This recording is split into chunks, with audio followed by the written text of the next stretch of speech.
Thank you for being here and spending a little time with this story. This one begins at Earth's Harbor 9, where an exiled alien queen arrives with no crown, no army, and one dangerous list of names. Before we begin, please like, subscribe, leave a comment, and share this story with someone who enjoys meaningful science fiction. Now, take a comfortable breath, and let's step into a galaxy where the forgotten are finally seen. The alien queen brought Earth a list of the forgotten. Nathan Brooks noticed the child before he noticed the queen. The child stood outside the glass wall of Harbor 9 with both hands pressed against the security barrier. She was human, maybe 8 years old, wearing a yellow raincoat even though the sky above the spaceport was clear. Her mother tried to pull her away from the crowd, but the girl kept staring at the arrival gate where the alien shuttles came down one by one. Harbor 9 sat on the edge of the Atlantic launch coast, where Earth received diplomats, traders, refugees, witnesses, and sometimes people no other world wanted to touch. Most days, it looked like a clean white airport with wider doors and quieter engines. Today, it looked like a storm waiting to choose a direction. Nathan stood inside the main reception hall, one hand near his jacket, eyes moving across faces instead of banners. He was not a soldier in armor, and he was not there to impress anyone. His job was simpler and harder. He kept people alive when politics turned into panic. Nathan Brooks was a diplomatic protection specialist for Earth, trained for personal protection, emergency exits, crowd threats, and the ugly seconds before everyone else understood danger had entered the room. The guest he was protecting had not arrived yet. Outside the hall, galactic reporters filled the public lane. Their camera drones hovered above the barrier, recording every door, every uniform, and every nervous human official who pretended not to be nervous. "The exiled queen is coming," one reporter said through a public translator. "Earth has agreed to receive her for a private security review." Another voice cut in. "The Crown Circle of Valoria has called her a fugitive." Galactic Council sources say Earth has been advised not to interfere. Nathan listened without turning his head. Interfere was a soft word. It made cowardice sound clean. Across the hall, Mara Keene, the Earth liaison officer, checked her tablet and walked toward him. Mara was in her 40s, calm on the surface, with the tired eyes of someone who had spent years turning disasters into schedules. "Her shuttle is 2 minutes out," Mara said. Nathan looked at the upper windows, where morning light reflected off the landing field. "How many came with her?" he asked. 3 aides were on the manifest," Mara said. "None of them reached the shuttle." Nathan looked at her then. Mara's mouth tightened. "The official line is that they were delayed at the transfer station. The real line, 2 missing, 1 dead." Nathan breathed once, slow and quiet. "Then she's not arriving as a guest," he said. "She is arriving as a target." Mara did not argue. The child outside the glass lifted one small hand as the landing doors opened. Nathan glanced that way for half a second, just long enough to see her face change from wonder to confusion. The woman stepping through the arrival gate did not look like a queen. Queen Soraya Van of Valoria was tall, slender, and pale gold in the way of her people, with dark silver hair cut unevenly near one shoulder. The edge of her blue cloak was burned. A bruise marked the side of her jaw.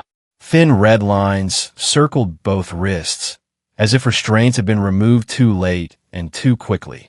She carried no crown. She carried no jewels. She carried a small black data case wrapped in a strip of scorched cloth, held tight against her chest. 2 human medical officers moved toward her, but she stepped back. Her eyes moved past them, past Mara, past the reporters behind the glass, and stopped on Nathan. "Your security?" she asked. Her English was clear, carefully learned, with strain underneath. "Nathan Brooks," he said. "Diplomatic protection. You are safe inside this hall." Soraya looked at the ceiling sensors, the glass walls, the reporters, and the open lines of sight. "No," she said. "I'm inside this hall." Nathan did not smile. He liked honest clients better than polite ones. Mara stepped forward. "Your Majesty, we need to move you to the private reception suite." Soraya flinched at the title. It was small, but Nathan saw it. "Not that," Soraya said. Mara paused. Soraya held the data case tighter. "Not today," Soraya said.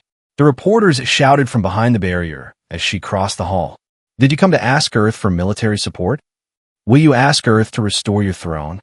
Is it true you stole state records from Valoria? Did you sell your own citizens before the coup? At the last question, Soraya stopped. Nathan's attention sharpened. He saw her shoulders lock. Not fear, pain. Mara leaned nearer. Keep moving. Soraya did not move. One of the reporters pushed closer to the glass barrier. Queen Soraya, do you want Earth to give you back your crown? Soraya turned, and for the first time the hall went quiet enough to hear the soft hum of the air filters. I did not bring Earth a crown, she said. Her hands trembled around the black case. I brought names. Nathan saw a flicker of movement near the second press gate. A man in a gray media coat had shifted his weight. Not much, just enough. His right hand was hidden under a recording sleeve. His eyes were not on Soraya's face. They were on the data case. Nathan moved before the sleeve opened. He stepped between Soraya and the press gate, caught her shoulder, and drove her backward behind a stone service pillar. A bright pulse struck the floor where her hands had been a heartbeat earlier. The sound was not loud, more like glass snapping underwater, but the crowd reacted as if thunder had broken over them. People screamed, "Camera drones scattered." Security shutters began to lower too slowly. The attacker raised the sleeve again. Nathan drew his compact sidearm, but he did not fire into the crowd. He kicked a rolling barrier sideways, blocking the attacker's line of sight, then grabbed Soraya by the arm. "Move with me," he said. She looked past him toward the fallen data case. It had slid across the polished floor. Nathan saw the attacker turn toward it. Soraya lunged. Nathan caught her before she broke cover. "No, the list," she said. Nathan kept one hand on her and fired once at the ceiling sprinkler node. A burst of white suppressant fog dropped between the attacker and the case. That fog bought him half a second. He used all of it. He pushed Soraya behind the pillar, crossed low through the fog, hooked the data case with his foot, and kicked it back toward Mara. Mara caught it against her chest and stumbled behind a security partition. The attacker tried to advance. Nathan closed the distance instead of backing away. He slammed the man's wrist against the edge of the barrier. The weapon's sleeve cracked. Nathan struck the inside of the man's elbow, swept his leg, and pinned him face down before the second shot could fire. The whole exchange took less than 5 seconds. By then, Harbor 9 security had reached the gate. Nathan did not wait for them to feel in control. "Mara," he said, "Route 3. Now." Mara already had the data case. "Route 3 is for fire evacuation. Then call it fire." Nathan pulled Soraya into a service corridor as shutters sealed behind them. The noise of the hall dropped away, and their footsteps echoed against concrete. Soraya was breathing hard, but not crying. One hand pressed against her ribs. The other reached for the data case until Mara returned it. Soraya clutched it like a living thing. Nathan kept them moving. "What is in that case?" Soraya looked at him, and the fear in her face was no longer for herself. "The living list," she said. "Every poor family they are loading onto the ships." "Who is loading them?" "The Crown Circle. Helix Transit. Anyone who can profit from pretending the poor are not people." Mara swallowed. "How many names?" Soraya looked down at the case. "More than 300,000, she said. Nathan slowed for half a step, then kept moving. Behind them, Harbor 9 alarms faded into the walls. Ahead, the emergency corridor opened toward the secured wing. Nathan checked each door before they passed it. Soraya watched him as if trying to decide whether he was a guard, a jailer, or the first person in the building who understood what had almost been destroyed. "Why come to Earth?" Nathan asked. Soraya's answer came without hesitation. "Because everyone else asked what I wanted back," she said. Earth was the first to ask who would die if I did not speak. The secured wing was smaller than the main hall and built for ugly truths. The walls were plain. The windows were narrow. Every door had 2 ways to lock and 3 ways to open. Nathan liked it because it had no ceremonial value at all. They placed Soraya in room 4, a low room with a table, medical supplies, water, and a secure data cradle. She refused treatment until the case was opened. Mara looked at Nathan. He nodded. A technician named Paul Vance connected the case to an isolated system. Soraya placed her palm on the reader. The machine hesitated, then filled the wall display with rows of names. Not numbers. Names. Mara stepped closer. The first line showed Mira Voss, age 7, Lowvale District, Transport Batch Mercy Line. Below it came Lena Voss, age 32, parent record attached. Then came hundreds more. Thousands. Families, workers, patients, infants, elderly people, minors, nurses, teachers, kitchen staff, and water carriers. Each name had a home district, a health note, a family link, and beside each one, a transport code. Nathan had seen casualty lists before. He had seen refugee lists, hostage lists, and missing person lists. This was worse in a quieter way. It was not a list of people already lost. It was a list of people scheduled to disappear. Soraya stood very still. Paul said, "These transport codes are active." Mara asked, "How active?" Paul looked pale. "The first ship is set to depart Valoria in less than 7 hours." Nathan turned to Soraya. "Tell us what this is." She sat down slowly, as if her body had waited for permission to feel the last day. "Valoria has 2 faces," she said. "The upper cities are clean. The palaces are clean. The trade halls are clean. That is what the Galactic Council sees." Mara did not interrupt. "But Grey Basin has mines that collapse every season," Soraya continued. "Lowvale has been dry for 11 years. The hospitals there do not have enough light to keep children warm." She looked at the names on the wall. The Crown Circle said they had a solution. A work, relocation program. Homes, wages, food, medical care. They show me contracts. They show me bright rooms and smiling families. They said the first volunteers would send money home. Nathan heard the past tense and waited. "No one sent money home," Soraya said. "No one sent messages. When I asked for the records, I was told the first groups had moved beyond normal contact range." Her hand tightened on the edge of the table. "Then one doctor from Low Vale smuggled me a child's file. The child's name had been removed, replaced with a labor number. She touched the display. They were not relocating them. They were selling them." Mara's voice was careful. "To Helix Transit?" "Helix carries them," Soraya said. "Helix leases them to mining colonies, repair yards, and deep stations. The contracts say service obligation. The people call it ownership." Paul's fingers moved over the terminal. "The case has a damage trigger. Someone tried to plant a deletion command in it." Nathan looked at the door. "Can you stop it?" "Maybe. Do it." Paul swallowed and began working. Soraya lifted her head. "There is more. You will find my mark in the early files." Mara looked at her. Soraya did not look away. "I signed the first stage."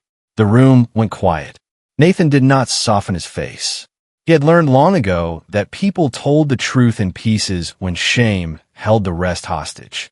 "You signed the sale?" Mara asked. "I signed what I believed was relief," Soraya said. "Food, shelter, labor rights, return passage after 2 years. The documents were changed after the first transfer. Or before, and hidden from me. I do not know which answer makes me less guilty." Nathan watched her hands. They did not tremble now. "When did you know?" he asked. "Too late for the first families," she said. "Not too late for the next ships." A small tone sounded from Paul's station. "I have an incoming signal tied to the list," he said. "Low power. Old relay. It is bouncing through 3 civilian nodes." Mara nodded. "Play it." The wall display flickered.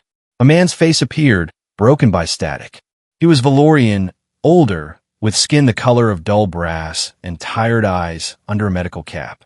"My name is Dr. Elon Rowe," the man said. "Low Vale Clinic. If this reaches anyone, the children listed under Batch Mercy Line are not volunteers. Some are taken without parents. Some parents were told the children were going to treatment wards." The signal broke, returned, and carried the sound of shouting far away. "I have files," Dr. Rowe said. "I have names. Please do not let them become numbers." The screen went dark. Another file opened before anyone spoke. This time the voice was rougher, a man speaking from Metal Room. "Tovin Bell, Grey Basin Mine Crew," he said. "I do not love Queen Soraya. Let that be known. We begged the throne for water pumps and got tax collectors. But the list is true. He breathed hard, as if someone was right behind him. I saw the loading pens. I saw workers with name tags ripped off and replaced. If the Queen got this out, then keep it out. Do not let the circle bury us. The next signal was shorter. A woman held a small child against her chest. Her voice shook, but did not break. I am Lena Voss, she said. My daughter is Mira. They told us to practice our new work numbers. She is 7. She still writes her name backwards sometimes. She is not labor. She is my child. The little girl beside her looked into the recorder. My name is Mira Voss, she said slowly. My mother says I should say it, so I do not forget. The signal cut. No one moved. Nathan looked at the list again. The first name remained on the wall. Mira Voss, 7 years old. Mercy line. Soraya covered her mouth with her hand, but she made no sound. Nathan turned to Mara. We need this verified outside Valoria channels. Mara nodded. I will wake the humanitarian review team. Wake rescue logistics too. Mara looked at him. We do not have authority to intercept a Valorian transport. Then find out what authority we do have, Nathan said. And find it fast. Soraya looked up at him. Nathan met her eyes. I do not know yet what Earth can do, but I know what we are not doing. We are not handing you back before that ship leaves. For the first time since she entered Harbor 9, Soraya's grip on the case loosened. Not because she was safe, because someone had finally understood the clock. By noon, the attack at Harbor 9 had become the most watched story on 300 worlds. By early afternoon, most of those worlds had been told the wrong story. A polished message from Valoria spread across galactic news feeds.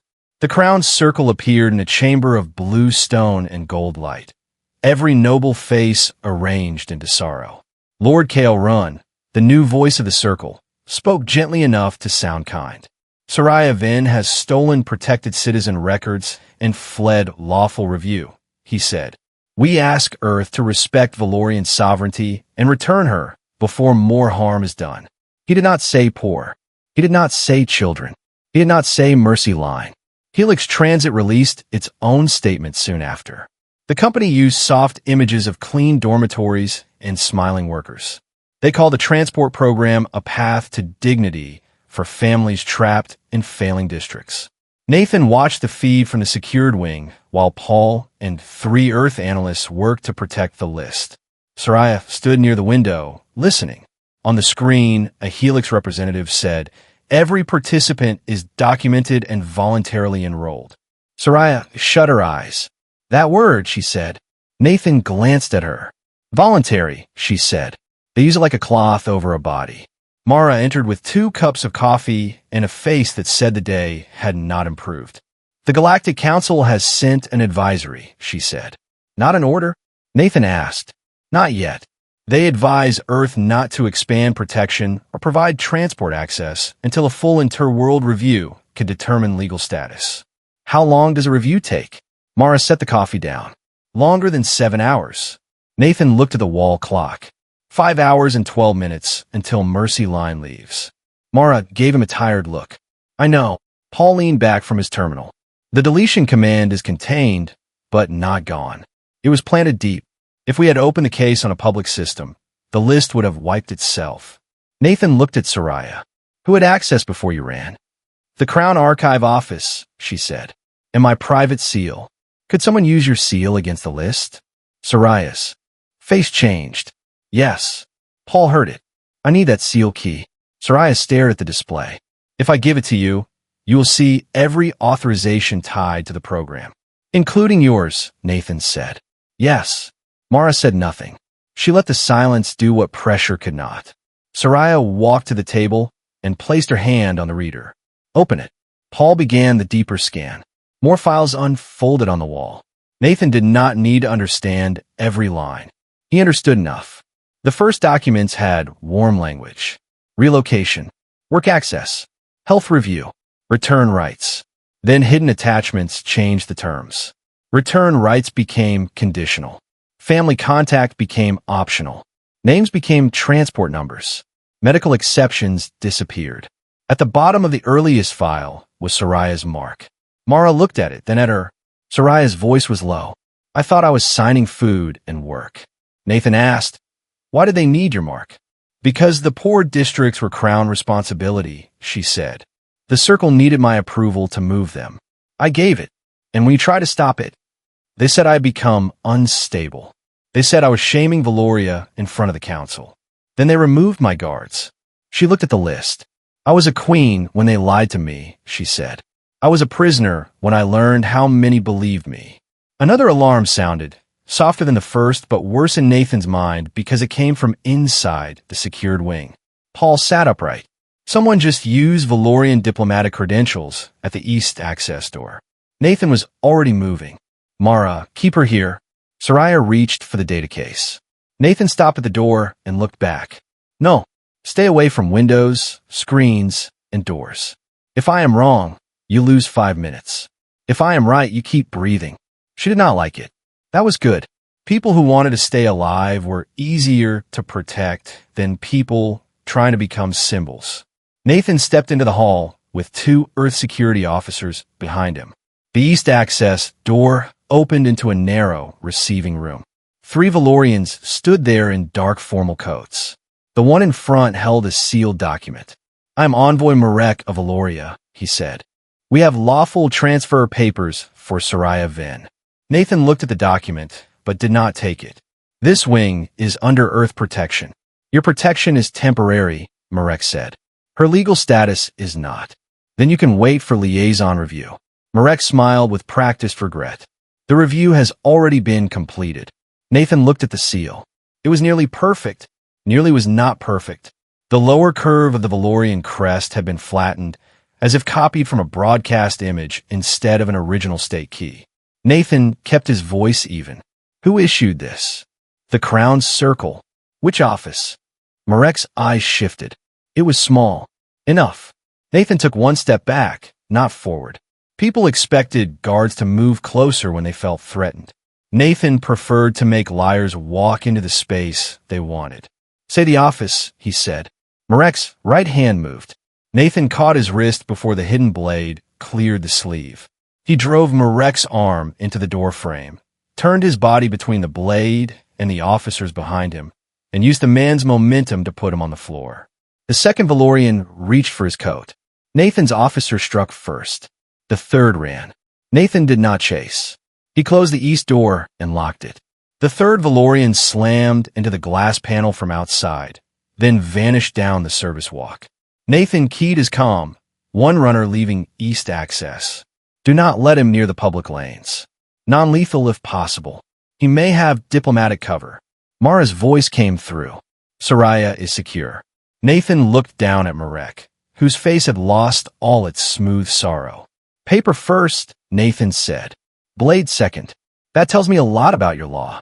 Marek spat something in Valorian. Nathan did not need a translation.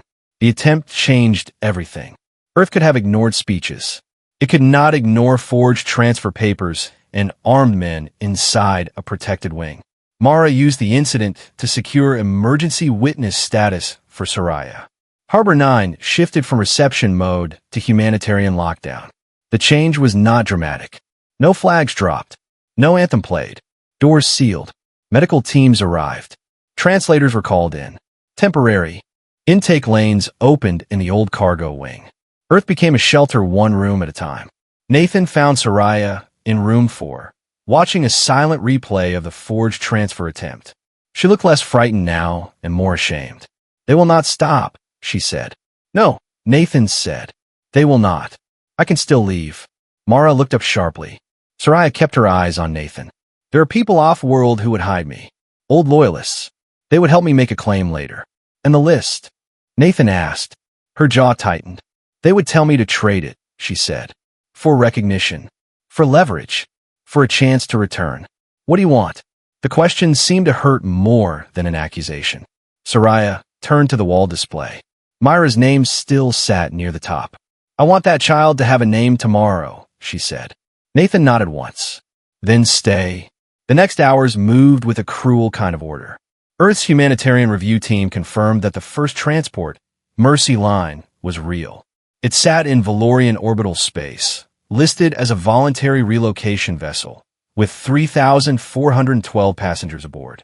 The ship's manifest did not include family names, only labor numbers. Paul linked the numbers to the living list. The match was almost complete. Mara said the words no one wanted to hear. We have enough to believe the threat is real. We do not have clean authority to touch that ship. Nathan stood with her in the corridor while Soraya rested in room 4. She had not slept. None of them had. What happens if Mercy Line jumps? Nathan asked. Mara rubbed her eyes. Helix moves it beyond council-monitored lanes. After that, passengers are scattered across lease sites. Names disappear into corporate records.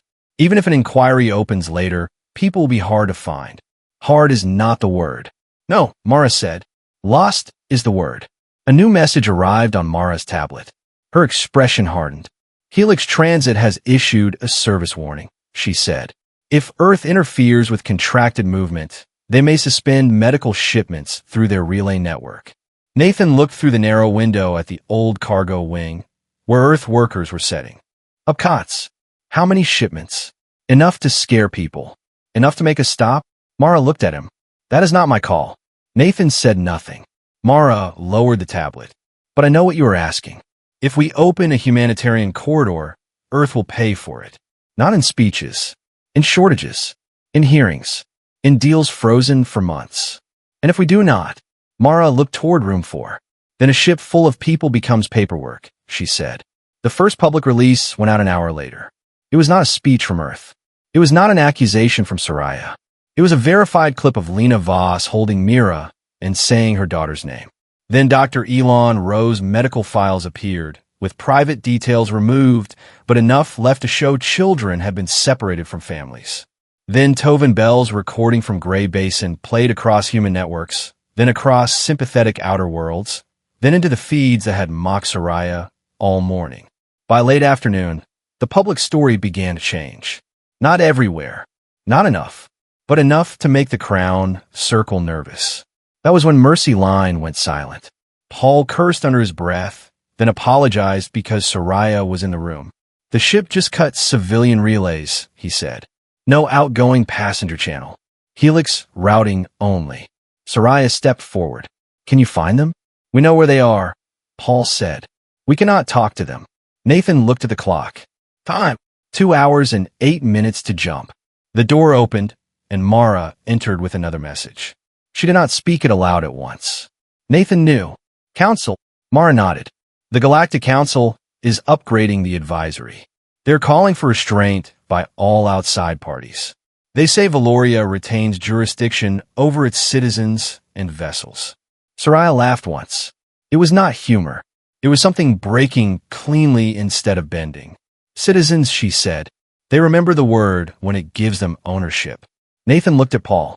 Can we reach Mercy Line another way? Paul hesitated. If someone on board opened a local maintenance relay, maybe, but they would need to know where to send the signal. Soraya touched the case. The list has district, emergency bands, old crown channels. I can broadcast a listening path.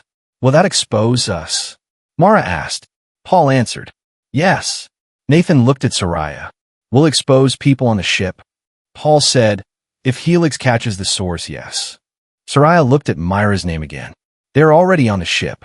Nathan did not like choices that used despair as permission. But the clock was moving, and silence would not protect anyone. Do it, he said, but keep it narrow. Give them a path, not a target. Paul opened the old channel through a shielded relay. For several minutes, nothing happened. The room listened to static. Then came a knock. Not a sound from a door. A signal. 3 short pulses, then 2, then 3. A maintenance handshake. Paul leaned forward. Someone heard us. The wall display flickered. Tovin Bell appeared first, lit by red emergency strips inside a metal compartment. Sweat marked his forehead. Dust darkened one side of his face. This is Mercy Line Lower Service Bay, he whispered. If you are Earth, say the name of the doctor from Lowvale. Paul looked at Nathan. Nathan said, Dr. Elon Rowe. Tovin closed his eyes for 1 second, then listened fast. The image shook. The camera turned. Dr. Elon appeared beside a row of children sitting on the floor in transport straps. Lena Voss was there too, arms around Mira. The little girl's yellow scarf was tied around her wrist. Dr. Elon spoke quietly. They changed the passenger registry. Children have been separated into work groups. Some adults are locked in lower bays. We have injured people. We have no legal passage. We did not volunteer. Mara covered her mouth with one hand. Nathan stepped closer to the display. How long can you hold the relay open? Tovin looked off screen. Not long. I broke the panel with a mining pry. It was not subtle. Can you reach navigation? No. Can you reach passenger identity storage? Dr. Elon looked at him. Why? Because Helix may erase your names before we can pull you out. Lena Voss moved into view. They already tried. They told us to answer to numbers. My daughter keeps asking if a number can have a mother. No one in room 4 spoke. Then, Mira leaned toward the camera. My name is Mira Voss, she said, slower than before. My mother is Lena Voss. We are from Low Vale. The signal shook as something struck a door behind them. Tovin turned. They found the bay. Nathan's voice stayed level. Listen to me. You're going to keep that relay open as long as you can. If you have to move, Dr. Rowe carries the child records. He leaned closer, making every word clear. Tovin, you keep people away from that door. Lena, keep Mira with you. Do not let them separate family groups. Lena stared at him through the broken signal. Can you stop this ship? Nathan did not promise what he did not have. We are working on it, he said, but I can tell you this. Earth knows your names. The words landed harder than he expected. Lena's face folded for a moment. Dr. Elon lowered his head. The signal cut. Soraya whispered. They will punish them for opening the relay. Nathan turned to Mara. Then we make sure Helix has bigger problems. Mara's tablet chimed again. This time, she looked it over, and her face lost color. Helix just advanced the jump window, she said. Paul, check his screen. Confirmed. Mercy line moves in 41 minutes. Nathan felt the whole room change. There were moments in a crisis when people looked for someone above them to carry the moral weight. A minister, a council, a court, a flag. Nathan had spent his life in the seconds before those people answered. He looked at Mara. What can Earth open in 41 minutes? Mara's answer came slowly. A temporary humanitarian corridor. Only if we classify Mercy Line as an imminent life risk. Is it? Yes. What stops us? Council order. Valorian jurisdiction. Helix navigation lock. And the fact that if we pull a foreign vessel off its filed course, half the galaxy can call it unlawful seizure. Nathan looked at the display, where Mercy Line blinked like a small white wound near Valoria's orbital lane. What do the people on board call it? He asked. Mara did not answer. Soraya moved to the data case. Her hands were steady now. There's one way to keep their identity records from being erased during corridor transfer, she said. A crown. Key. Paul stared at her. Your old seal? Yes. That would bind your private authorization logs to the ship record. I know, Mara said. Soraya, that means everyone will see your original approval. Yes. And the changed terms. If the key holds long enough. Nathan watched her carefully. You do not have to clean your name to save theirs. A sad smile touched her face. I no longer believe my name is the one that needs saving. Paul, prepare the link. Soraya placed both hands on the reader. The display asked for confirmation in Valorian script. Paul translated only the meaning.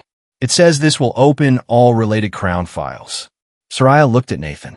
When they hear this, she said, some of my own people will hate me more. Some already do, Nathan said.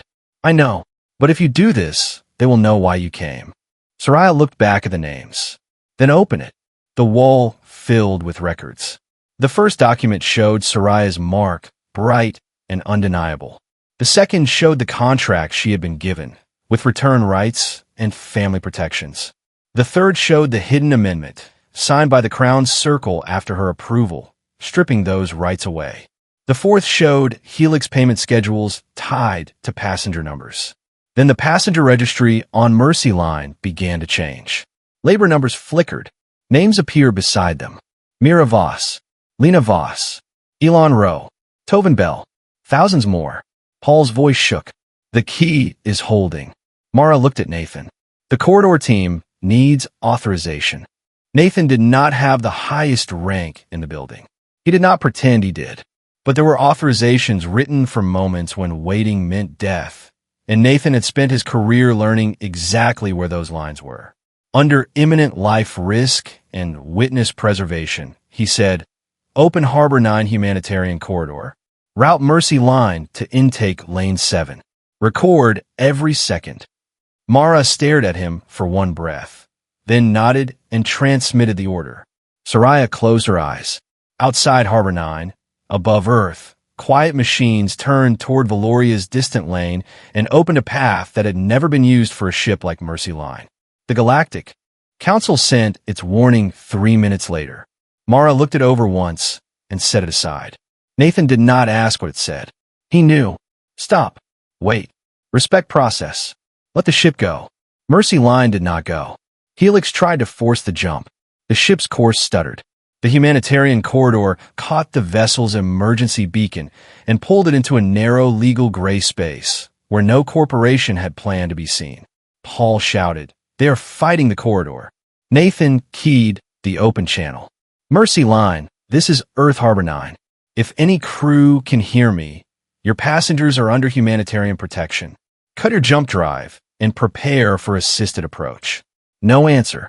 Then Tovin's voice burst through, full of static and strain. The crew locked themselves forward. "We have people in the lower bays. Some are hurt. The drive is still warming." Nathan looked at Paul. "Can we slow the drive?" "Not from here." "Can they?" Tovin heard the question. "Maybe. The old manual brake is in the service crawl." Dr. Elon's voice came through. "That crawl is exposed." Nathan leaned nearer to the microphone. "Tovin, do not send a child. Do not send the injured. If you can reach it and return, do it. If you cannot, tell me now." A beat of static. Tovin gave a rough laugh. "I dug under Great Basin for 30 years. I can crawl through a rich man's pipe." Soraya covered her eyes. Nathan kept his voice steady. "Go with one other adult. Tie a line to your waist. Dr. Rowe, count the seconds. If he does not answer, pull him back." The next 3 minutes were among the longest Nathan had known. The channel carried breathing, metal scraping, Dr. Elon counting, Lena whispering to Mira, and Tovin cursing softly in a language the translator did not catch. The drive tone rose in the background, a deep vibration that made the speakers tremble. Then Tovin shouted. The tone broke. Paul slammed both hands on the desk. Drive warm-up dropped. "Corridor has them." Mara closed her eyes. Nathan did not. "Not yet. Mercy Line, prepare for emergency intake," he said. "Earth has your names. Hold on." The ship arrived over Earth before sunset. It did not descend like a rescued vessel in a clean story. It came in scarred, overcorrected, and half-locked by its own systems. Its outer hull carried the soft blue logo of Helix Transit and the painted words Mercy Line. The name looked obscene against the reports now attached to it. Harbor 9 cleared the old cargo wing. Earth workers moved fast without ceremony.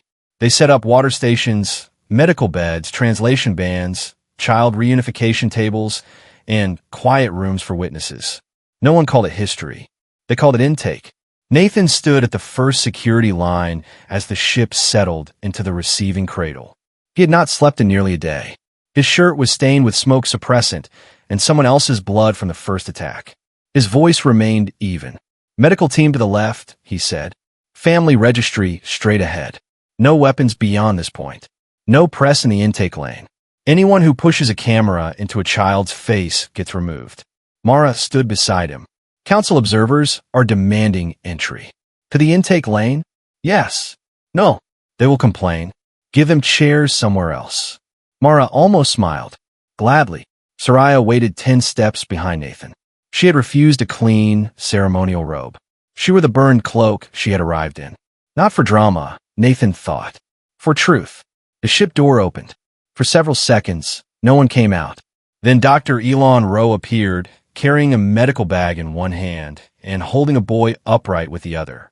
Behind him came workers from Gray Basin, families from Low Vale, elderly people, injured adults, and children with transport straps still hanging from their sleeves. They did not cheer. They stepped onto Earth like people expecting the ground to be taken back. Nathan lowered his weapon fully and spoke in a voice meant for the first row, not the cameras. You're safe on Earth's soil. Medical care is to your left. Family names are being restored at the center tables. No one here will ask you to answer to a labor number. The first group stared at him. Then Dr. Elon looked past Nathan and saw Soraya. His face changed, and not toward kindness. Soraya stepped forward once, then stopped. Dr. Elon's voice was hoarse. You came late. The words struck harder than any formal accusation. Soraya lowered her head. Yes. A murmur passed through the passengers. Some lowered their eyes. Some stared with anger. Some began to cry without sound. Soraya did not ask them to kneel. She did not ask them to listen. She did not call herself queen. I came late, she said. And some are gone because I believed clean papers before I believed your hunger. I cannot undo that. Nathan watched the intake line slow, but he did not stop it. This was not a security threat. This was a wound meeting air. Soraya lifted the living list in both hands. But I will not leave before you again, she said. If you need a witness, I will stand as witness. If you need your records restored, I will help restore them. If you hate me, I will still speak your names. Dr. Elon looked at her for a long time. Then he moved aside to let the others pass. It was not forgiveness. It was enough for the next person to step down. Tovin Bell came out with one arm in a sling and a miner's prize strapped across his back until an Earth officer gently asked for it. Tovin looked at Nathan. You the one who told me to crawl through the pipe? Nathan nodded. You the one who did it? Tovin grunted. Bad advice. It worked. Still bad. Nathan allowed himself the smallest smile. Fair. Then Tovin looked at Soraya. The smile vanished. My brother was in the first group, he said. No message. No return. Nothing. Soraya's voice was quiet. What was his name? Tovin stared at her, as if the question itself offended him. Then he answered. Bryn Bell. Soraya opened the list. Her fingers moved through the records. Bryn Bell, she said. Gray Basin. First transfer. I have his departure record. I do not have his location yet. Tovin's face tightened. Yet, she said. The word did not heal him. But he heard the promise inside it. At the child registry table, a human volunteer knelt in front of Mira Voss. Lena stood behind her with both hands on her daughter's shoulders. What is your name? The volunteer asked gently. Mira looked at the floor. Labor Group 714, she said. The volunteer froze. Lena closed her eyes. Nathan saw Soraya hear it. The former queen crossed. The intake lane slowly. No guard blocked her.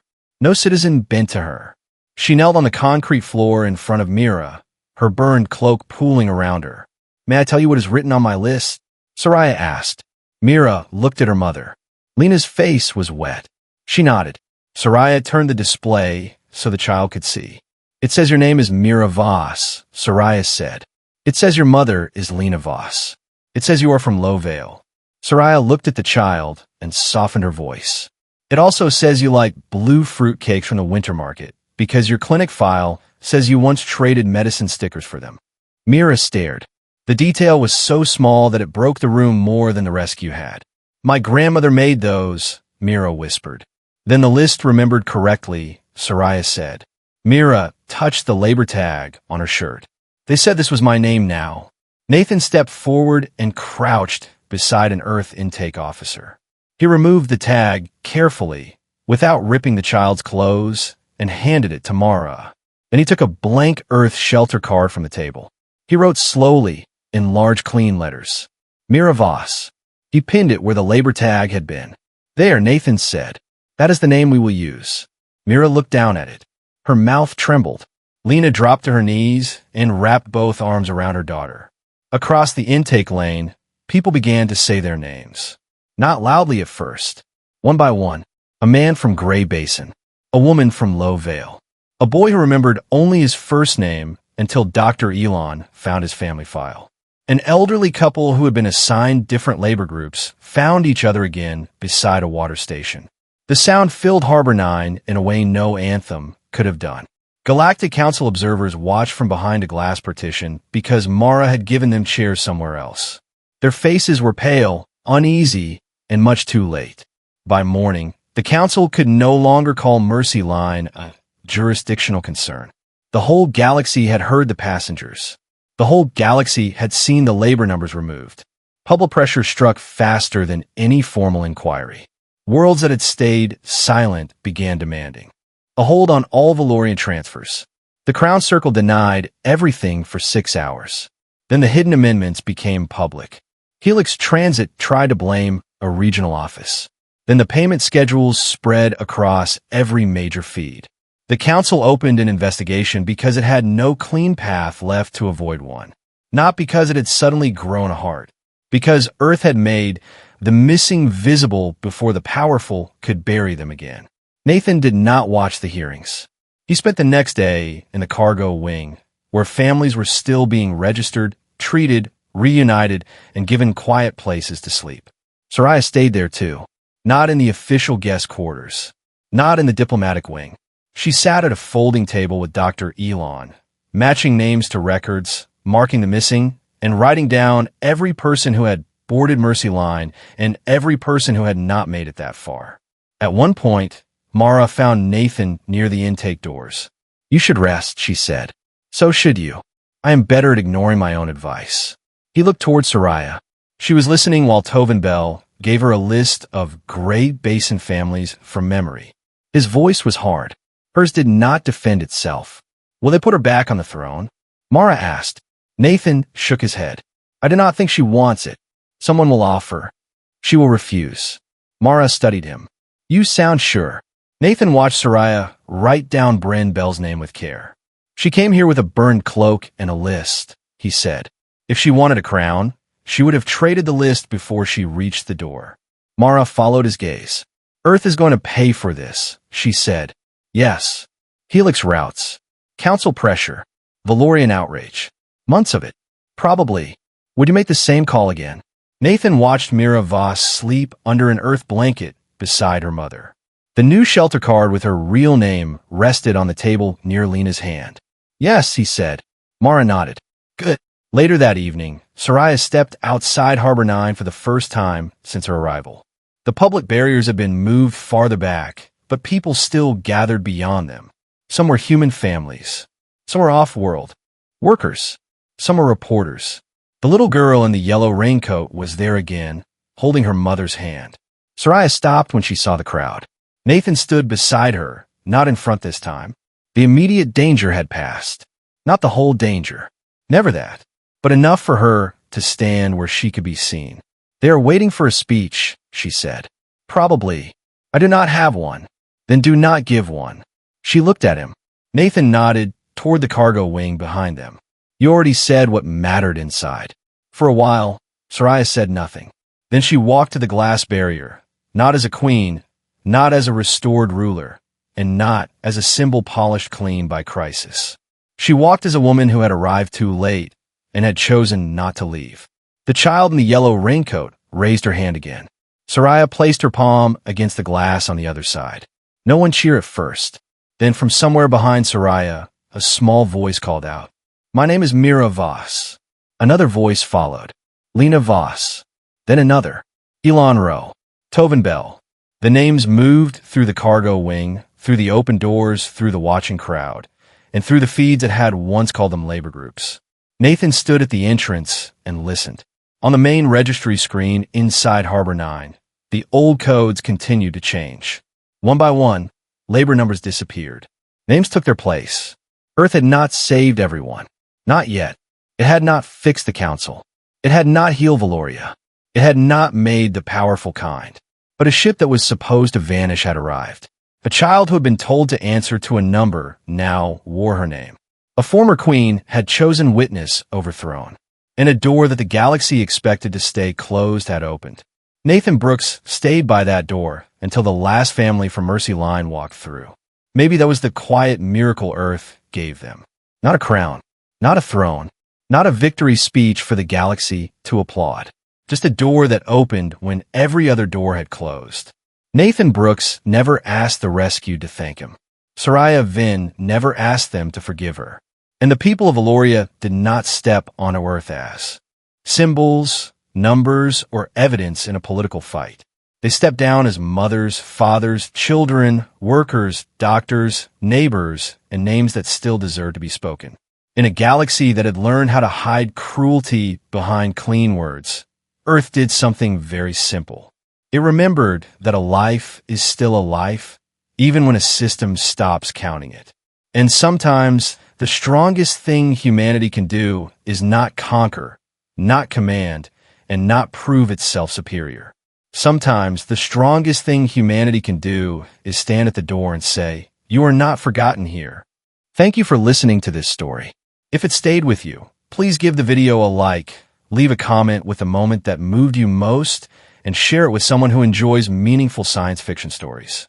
And if you want more stories about humanity becoming the last sanctuary in a cold galaxy, please subscribe and stay with the channel.